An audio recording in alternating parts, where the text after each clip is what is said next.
कृष्ण भगवान लेकर चले गए और उनके सैनिक देखते रह गए। और जब देखते रह गए तो सैनिकों ने क्या कहा? सैनिकों ने क्या कहा?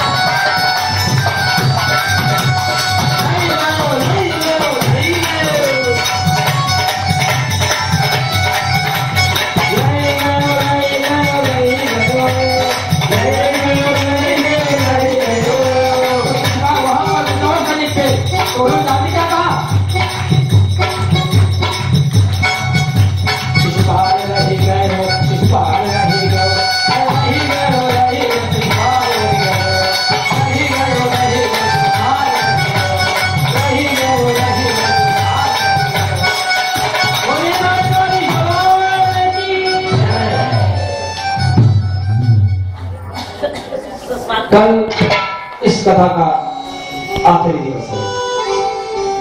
मैं आज ही आप सभी को धन्यवाद देता हूँ कि आप लोगों ने बड़े ही आनंद के साथ भागवत की इस कथा का श्रवण आपने किया और यहाँ पर जो भी रस बरसा सभी उस रस से सराबोर हुए।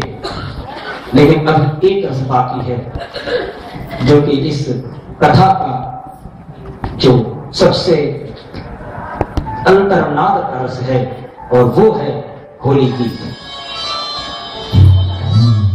होली के 8 दिन पूर्व ही होलाष्टक शुरू हो जाती है और आज है 27 तारीख, कल है 28 तारीख। 2 दिन बाद होलाष्टक प्रारंभ होगा, लेकिन हम कल यहाँ पर होली मनाएंगे, लेकिन फूलों की होली।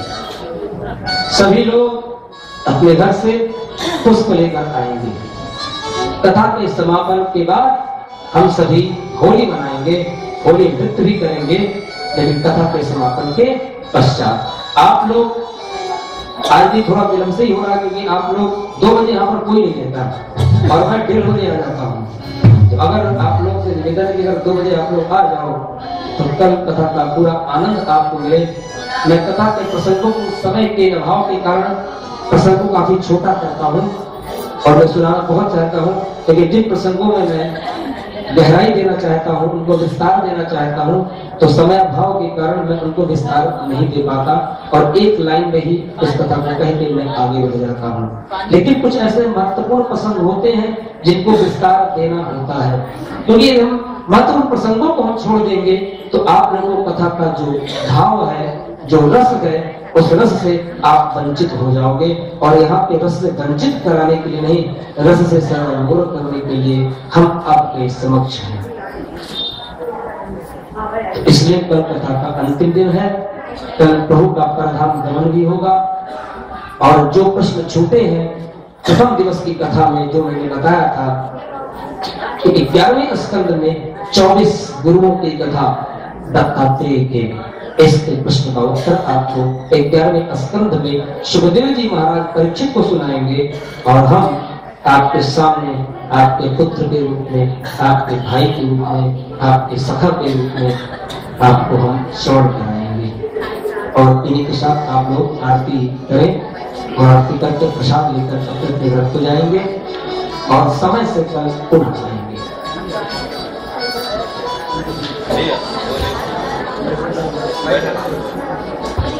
गौरी गायत्री माता की, ये भगवान की, भगवान की धर्म प्रेमी भाइयों, माताओं, बहनों, भगवान की जिस कथा का रसपान आप कर रहे हैं, हमारे कथा व्यास श्री मालवी जी के द्वारा उस कथा का यह छठा दिन है। कल 7वां दिन है और कथा की समाप्ति होगी। पूर्णाहुति यज्ञ के माध्यम से मंगलवार को यानी 28 तारीख को 10 बजे से प्रारंभ होकर के संपन्न होगी। आप लोगों ने जो श्रम समय साधन अपना प्रदान किया तो उसके लिए आप हमेशा बधाई के पात्र रहे हैं और हमेशा हम आप लोगों के सहयोग के द्वारा ही यह कार्य संपन्न कर पाते हैं। हम थोड़ी सी व्यवस्था बनाते हैं, ज्यादा व्यवस्था आप लोग संभाल लेते हैं। आज की आरती होनी है। आरती के पहले छोटी सी सूचना है। लायंस क्लब की पूर्व अध्यक्षा श्रीमती सरिता मिश्रा के द्वारा अवसानी मैया दूरदूरी कथा का आयोजन किया गया है। आयोजन है 1 मार्च को खुर्शीद क्लब में 7 बजे प्रारंभ होगा। यह छोटा आयोजन नहीं है। इस आयोजन में 5000 महिलाएं एक साथ चाहिए।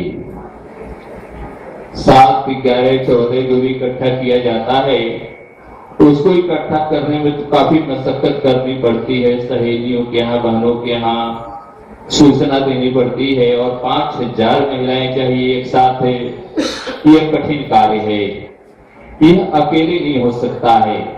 इसलिए इस कार्य के लिए आप सभी का भाव भरा सहयोग हमें प्राप्त होना चाहिए। सरिता मिश्रा लायंस क्लब की पूर्व अध्यक्षा, उनके पति हैं यहाँ के सुप्रतिष्ठित डॉक्टर DS मिश्रा। उनका आगमन हुआ है। हमें चाहते हैं वो आकर के आरती करें और सुभाष त्रिपाठी, इन दोनों के द्वारा आरती कार्य संपन्न होगा। लेकिन साथ ही साथ मैं डॉक्टर DS मिश्रा जी से निवेदन कर रहा हूँ कि आप यहाँ आए और कार्यक्रम के बारे में जो कथा का आयोजन 1 मार्च को खुर्शीद क्लब में संपन्न होने जा रहा है उसके बारे में आवश्यक दिशा निर्देश हमारे भाई और बहनों को प्रदान करें और आप लोग अपना नाम इंगित कहाँ कराएंगे, कहाँ आपका रजिस्ट्रेशन होगा, इत्यादि बातों की जानकारी श्री मिश्रा जी प्रदान करेंगे। हमसे सम्मानित बड़े बुजुर्ग हैं, सभी माताएं बहनें। ये एक पुण्य संदीप तिवारी और परम पूज्य पंडित रामचंद्र शुक्ल और हमारे इस मंदिर के परमाचार्य आप सबके निर्देशन में, आप सबके संयोजन में ये कार्यक्रम खुर्शीद क्लब मैदान में 1 मार्च को दिन बृहस्पतिवार को होने चल रहा है। इसमें मैं विनम्र अनुरोध करूंगा कि सभी कोई माताएं बहनें जिनकी सहभागिता इसमें उपयुक्त होती है, जो लोग इसमें भाग लेती हैं, वो अपने ग्रुप में, संयोजन में, अथवा अगर नहीं उतना होता है तो वहाँ बहुत सारी महिलाएं रहेंगी। उस तरह से एक टोली 7-14 की जिस तरह से बनना होगा, आचार्य जी लोग जैसे कहेंगे वो बनेगी। मैं सभी लोगों से विनम्र अनुरोध करूंगा, जो लोग यहाँ अनिल जी के पास अपना नाम लिखवा देंगे और ऐसे भी नहीं है जो बिना नाम लिखवाए भी आना चाहेंगे, उन सब का वहाँ पे भोजन और प्रसाद में सहभागिता रहेगी। इन सब शब्दों के साथ में सभी को प्रणाम करते हुए बहुत बहुत धन्यवाद।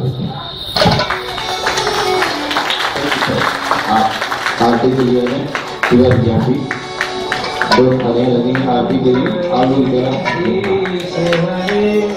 स्वामी जय जय